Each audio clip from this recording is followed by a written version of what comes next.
Hello बच्चों, आज के इस सेशन में हम लोग CBSE class 12 maths paper term 1 को डिस्कस करेंगे, जो कि 6 दिसंबर 2021 को कंडक्ट हुआ था।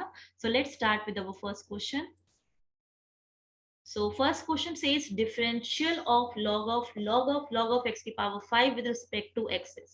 तो बच्चों log x का डिफरेंशिएशन क्या होता है? 1/x. बस यहाँ पे x की जगह ये वाला फंक्शन लिख दिया गया है. ठीक है, तो उसको आप बिल्कुल वैसे ही डिफरेंशिएट कीजिए जैसे log x का डिफरेंशिएशन होता है. तो हम बाहर से अंदर की तरफ जा रहे हैं, तो ये हमें log x की तरह फंक्शन दिख रहा है. तो log x का डिफरेंशिएशन क्या होता है? 1/x. तो यहाँ पे क्या आ जाएगा? x की जगह क्या है? log x की पावर 5. ठीक है, अब जो ये फंक्शन है दोबारा डिफरेंशिएट होगा. ठीक है, तो अभी फंक्शन क्या है? log ऑफ x की पावर 5. तो अगेन आप इसे log of sum function x की तरह समझो. तो log x का डिफरेंशिएशन क्या होता है? 1/x. तो उसका डिफरेंशिएशन क्या हो जाएगा? 1/log x की पावर 5. अब ये x आपका दोबारा डिफरेंशिएट होगा, तो log ऑफ x की पावर 5 का डिफरेंशिएशन क्या होगा? 1/x की पावर 5. और x की पावर 5 दोबारा डिफरेंशिएट होगा, तो उसका डिफरेंशिएशन क्या हो जाएगा? 5 टाइम्स x की पावर 4 एन एक्स की पावर एन -1. तो ये जब आप कैंसिल करोगे तो ऊपर न्यूमरेटर में क्या बचा? 5, और डिनोमिनेटर में क्या बचा? x log x की power 5 and log of x की पावर 5. तो कौन सा ऑप्शन आपका करेक्ट हो जाएगा? A option. Moving to question number 2, the number of all possible matrices of order 2 cross 3 with each entry 1 or 2 is. तो बच्चों 2 cross 3 मैट्रिक्स में आपके पास कितने स्पेसेस हैं फिल करने के लिए? टोटल 6 स्पेस है. ठीक है, उन 6 स्पेस को फिल करने के लिए मान लीजिए आपके पास 6 प्लेसेस हैं. आपको उन 6 प्लेसेस को फिल करने के लिए आपके पास 2 ऑप्शन है ईच प्लेस को फिल करने के लिए. यानी इस प्लेस को भी आप 2 ऑप्शन से फिल कर सकते हो, इसको भी 2 ऑप्शन से, इस तरीके से. तो total number of possible matrices कितनी हो जाएंगी आपकी? 2 की पावर 6 हो जाएंगी. ठीक है, ये सारे आपके जो ऑप्शन है मल्टीप्लाई हो जाएंगे. सो 2 की power 6 is the correct answer, that is 64. Question number 3. A function f such that r2r is defined as fx equal to x cube plus 1, then the function has minimum value maximum value की बात हो रही है. तो हम इसमें F dash x निकालते हैं. तो एफ डैश एक्स का मतलब क्या हो गया? 3x². तो फर्स्ट डेरिवेटिव इस फंक्शन का हमेशा पॉजिटिव है, आप देख सकते हो, फॉर ऑल रियल नंबर्स, है ना. इसका मतलब फंक्शन कैसा है आपका? स्ट्रिक्टली इंक्रीजिंग है. ठीक है, अब इसका क्रिटिकल पॉइंट कैसा है? क्या है? x equal to 0. तो अब हम x इक्वल टू 0 पे चेक कर लेते हैं कि इस पॉइंट पे एफ डबल डैश एक्स क्या होगा. तो एफ डबल डैश एक्स कितना आएगा? 3 टू द 6x. और x इक्वल टू 0 पे इसकी वैल्यू क्या हो जाएगी आपकी? It will be 0. तो डबल डेरिवेटिव 0 आ रहा है. इसका मतलब ये जो पॉइंट है आपका x equal to 0, this is neither a point of maxima nor a point of minima. ये एक्चुअली आपका पॉइंट ऑफ इन्फ्लेक्शन होगा. तो करेक्ट आंसर क्या हो जाएगा? D option, neither maximum value nor minimum value. Question number 4 में आते हैं बच्चों. तो यहाँ पे आपको dx बाई dy की वैल्यू निकालनी है. तो एक काम करते हैं, इस फंक्शन को हम as a function of y लिख लेते हैं. तो x इक्वल टू x की वैल्यू क्या हो जाएगी आपकी? Sine y upon cos of a plus Y. ठीक है, अब आप क्या करो, अब आपको dx बाई dy निकालना है, तो आप इसको डिफरेंशिएट कर दो with respect to y. Right hand side में पूरा फंक्शन y के फॉर्म में, तो बस y के रिस्पेक्ट में डिफरेंशिएट कर दो. तो यहाँ पे क्वोशिएंट रूल लगा दो, तो ये क्या आ जाएगा? डिनोमिनेटर. ठीक है, डिफरेंशिएट न्यूमरेटर, तो साइन y का डिफरेंशिएशन क्या आ जाएगा? Cos y. ठीक है, माइनस डिनोमिनेटर. ठीक है, क्या आया ये? Denominator D by D X of numerator minus numerator, numerator क्या हो जाएगा? Sine y D by D X of denominator.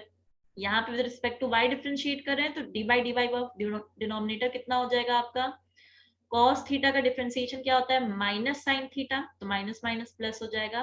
और ये क्या आ जाएगा? Sine a plus Y. और नीचे क्या आ जाएगा? डिनोमिनेटर का square, that is cos square a plus Y. तो ऊपर ध्यान से देखो क्या बन रहा है. ये आपका बन रहा है cos a cos b plus sine a sine b का फॉर्मूला, राइट. और ये किसका फॉर्मूला होता है? cos a माइनस b का. तो न्यूमरेटर क्या बन रहा है आपका? a minus b. और डिनोमिनेटर क्या है आपका? cos square a plus Y. तो न्यूमरेटर क्या बन गया? cos a. डिनोमिनेटर क्या बन गया? cos square a plus Y. तो कौन सा ऑप्शन सही हो जाएगा आपका? A option. आते हैं क्वेश्चन नंबर 5 पे. The points on the curve this where tangent is parallel to x axis r. Okay, तो बच्चों ये जो यहाँ पे आपको इक्वेशन दिख रही है, ठीक है, आपको बताना है कि किस पॉइंट पे टेंजेंट जो है वो एक्स एक्सिस के पैरेलल होगा। एक्स एक्सिस के पैरेलल होने का मतलब क्या है कि टेंजेंट का जो स्लोप है वो 0 हो। तो एक तरीका ये है कि आप इस इक्वेशन में डिफरेंशिएट करके dy बाई डी एक्स निकाल लीजिए और उसको 0 के बराबर रख के x1 y1 की उन पॉइंट्स की वैल्यू निकाल लीजिए, या फिर इस क्वेश्चन को आप और आसानी से डायरेक्टली कर सकते हो। कैसे? क्लास 11th में आपने एलिप्स पढ़ा है, तो ये जो इक्वेशन है ये एलिप्स की है। तो ये किस तरह का एलिप्स है आप देख सकते हो, एक्स स्क्वायर का डिनोमिनेटर छोटा है, वाई स्क्वायर का डिनोमिनेटर बड़ा है, तो ये कुछ इस तरह का एलिप्स है। ठीक है, अब आप देख सकते हो किस पॉइंट पे अगर हम टेंजेंट ड्रॉ करें तो वो एक्स एक्सिस के पैरेलल होगा, तो इन एक्सट्रीम पॉइंट्स पे होगा, राइट। एक ये आपका टेंजेंट हो गया, एक ये टेंजेंट हो गया, तो ये पॉइंट कौन सा होगा? This point will be x equal to 0 y equal to 5। यहाँ पे आप देख सकते हो x इक्वल टू 0 रख के, और ये पॉइंट क्या हो जाएगा 0 कॉमा माइनस 5। तो आपका आंसर क्या हो जाएगा? B option, 0 comma plus minus 5।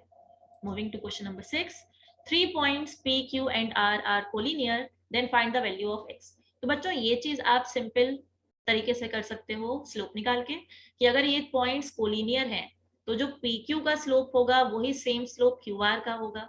तो PQ का स्लोप क्या होगा? तो सिंपल क्लास 11th का लगा सकते हो, y2 माइनस y1, तो y2 minus y1 upon x2 minus x1। This is equal to QR का स्लोप क्या होगा? y2 x plus 6 minus y1 upon x2 x plus 3 minus x1। तो यहाँ से x x कैंसिल हो गया, यहाँ से x x कैंसिल हो गया, ये माइनस साइन और माइनस साइन कैंसिल हो गया, ये 3 टू 6 आ गया। अब क्रॉस मल्टीप्लाई कर लेते हैं, तो 4x equal to x plus 3, तो 3x इक्वल टू 3 और x इक्वल टू 1। तो करेक्ट ऑप्शन हो गया आपका D option. Question number 7, the principal value of cos inverse 1/2 plus sin inverse minus of 1/√2। Okay, तो बच्चों ये एक एंगल है, ठीक है। अच्छा, वैल्यू कितनी है? 1/2। तो 1/2 किस एंगल के लिए cos देता है? 60 डिग्री के लिए। प्रिंसिपल वैल्यू लेनी है हमें, ठीक है। तो cos 60 डिग्री, तो ये 60 डिग्री हो गया, रेडियंस में हम इसको लिख सकते हैं π/3। सिमिलरली sin इनवर्स माइनस 1/√2, तो हमें ये एंगल किसके बीच में लेना पड़ेगा? माइनस π/2 से π/2 के बीच में, है ना। तो इसको हम क्या लिख सकते हैं? 1/√2 कब मिलता है? 45 डिग्री पे, तो यहाँ माइनस लगा है तो माइनस 45 डिग्री हो गया, यानी माइनस π/4। इन दोनों को सब्ट्रैक्ट करो तो आंसर क्या आ जाएगा? π/12। ठीक है, 60 degree minus 45 degree 15 degree, 15 degree को आप 30 डिग्री का हाफ लिख सकते हो, 30 डिग्री होता है π/6, तो उसका हाफ क्या हो जाएगा? π/12। क्वेश्चन नंबर 8 पे आते हैं। आपको dy बाई डी एक्स की वैल्यू निकालनी है, ठीक है। तो दोनों साइड डिफरेंशिएट करके dy बाई डी एक्स निकाल लेते हैं। तो देखो, जब आप लेफ्ट हैंड साइड को डिफरेंशिएट करोगे तो फंक्शन का स्क्वायर समझ लो, तो एक्स स्क्वायर का डिफरेंशिएशन क्या होता है? 2x। तो यहाँ पे बेस क्या है? X square plus y square. अब जो आपका बेस है वो दोबारा डिफरेंशिएट होगा, तो एक्स स्क्वायर का डिफरेंशिएशन क्या हो गया? 2x, वाई स्क्वायर का क्या हो गया? 2y dy by dx। और राइट हैंड साइड में x इंटू वाई है, तो उसको जब हम y के रिस्पेक्ट में डिफरेंशिएट करेंगे तो यहाँ पे आप प्रोडक्ट रूल लगा दो। तो y, x को डिफरेंशिएट किया, y को एज इट इज लिखा, तो x का डिफरेंशिएशन 1 हो गया, प्लस y को डिफरेंशिएट करेंगे तो x को एज इट इज लिखेंगे, dy बाई dx। अब क्या करेंगे बच्चों? देखो, हमें dy बाई dx से मतलब है ना, तो हम dy बाई dx के जितने भी कोफिशिएंट्स हैं वो एक साथ लिख लें। तो यहाँ पे देखो, dy बाई dx का कोफिशिएंट क्या आएगा? जब ये पूरा टर्म 2y से मल्टीप्लाई होगा, राइट। तो अगर हम dy बाई dx कॉमन ले लें तो अंदर क्या आएगा? देखो, ये टर्म इस 2y से मल्टीप्लाई होगा तो 4y आ गया, और ब्रैकेट में x square plus y square, right. और ये जो राइट हैंड साइड में हमारा x dy बाई dx है, ये जब लेफ्ट में आता तो minus x dy by dx बनता, और dy बाई dx हमने कॉमन ले लिया है, तो अंदर क्या बचेगा? Minus x. और राइट हैंड साइड में क्या बचा? y माइनस हो जाएगा, इधर से कौन सा टर्म आएगा? देखो, 2 into x square plus y square into 2x, तो 4x into x square plus y square, तो ये बन गया 4x ब्रैकेट के अंदर x square plus y square. तो यहाँ से मेरी dy बाई डी एक्स की वैल्यू कितनी आ गई? ये हमारी आ गई y minus 4x x square plus y square, और डिनोमिनेटर में कितना आ रहा है? 4y x square plus y square minus x. तो कौन से ऑप्शन में आपको ये आंसर दिख रहा है? तो सी ऑप्शन आपका करेक्ट हो जाएगा। क्वेश्चन नंबर 9 पे आते हैं. If a matrix A is both symmetric and skew symmetric then A is necessarily are. तो बच्चों एक ऐसी ए मैट्रिक्स है जो सिमेट्रिक है. सिमेट्रिक का मतलब हो गया ए आई जे इक्वल टू ए जे आई, ठीक है. और स्क्यू सिमेट्रिक का मतलब हो गया ए आई J equal to minus of ए जे आई. तो ये दोनों कंडीशन तभी पॉसिबल है जब सारे टर्म्स क्या होने चाहिए, जीरो होने चाहिए, है ना. यानी मैट्रिक्स कैसी होनी चाहिए, एक जीरो स्क्वायर मैट्रिक्स होनी चाहिए, क्योंकि सिमेट्रिक मैट्रिक्स क्या होती है, एक स्क्वायर मैट्रिक्स होती है. तो दोनों तभी पॉसिबल होंगे जब आपकी मैट्रिक्स एक जीरो स्क्वायर मैट्रिक्स हो. तो correct answer is B option. Question number 10 में आते हैं.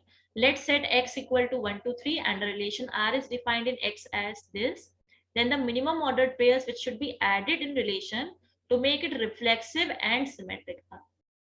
तो बच्चों रिफ्लेक्सिव कब होता है, जब a comma a should belong to that relation, ठीक है.